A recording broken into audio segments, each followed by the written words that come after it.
আচ্ছা ধরো তুমি ফুটবল খেলতেছো, একটা ফুটবলকে তুমি কিক করছো 5 মিটার পার সেকেন্ড বেগে, ফুটবলটা গোল পোস্টে লেগে 5 মিটার পার সেকেন্ড বেগে ফিরেও আসছে।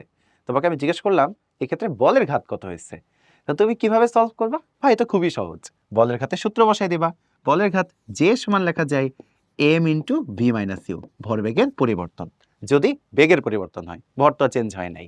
তাহলে দেখো তো ভর কত আছে, দেওয়া আছে ফুটবলটা তুমি যেটাকে মারছিলা তার ভর হচ্ছে 2 কেজি, তো বসে দাও 2। শেষ বেগ কত? শেষ বেগ দেওয়া আছে 5। আদি বেগ কত? এটাও 5। কত সুন্দর, তাহলে 5 - 5 করলে অ্যান্সার হয়ে গেল 0। এটা করলেই তুমি 0 পাবা। কেন 0 পাবা? চলো সেটা একটু ভাই তোমাকে সুন্দর করে বুঝাই দেই।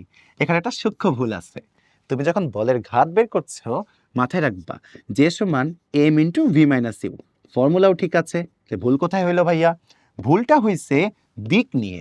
এই বেগ কি রাশি? ভেক্টর রাশি না? তাহলে তুমি যদি ডান দিকটাকে প্লাস ধরো, বাম দিকটা কি হবে? মাইনাস। আবার তুমি যদি ডান দিকটাকে মাইনাস ধরে ম্যাথ করতে চাও, তাহলে বাম দিকটা হয়ে যাবে কি? প্লাস হয়ে যাবে, উল্টা উল্টা হবে। তাহলে বিষয়টা এখানে ভুল হয়েছে কোথায়? দেখো ভর 2 কেজি ঠিক আছে, ধরো এই যে ফুটবলটা ফিরে আসতেছে এদিক থেকে, তুমি এই দিকটাকে প্লাস ধরলা, এই দিকটাকে প্লাস ধরলা, তাহলে অবশ্যই উল্টো দিকটা কি হবে? মাইনাস। এই মাইনাসটা দিতে তুমি ভুলে গেছো।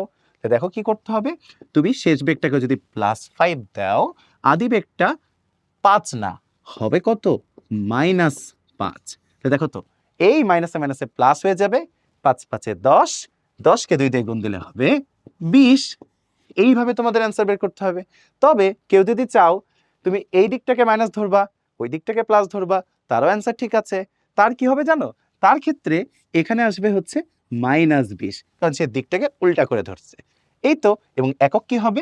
একক তো বলের ঘাতের একক হচ্ছে কেজি মিটার পার সেকেন্ড। সাবধান, এগুলো মোটেও ভুল করা যাবে না।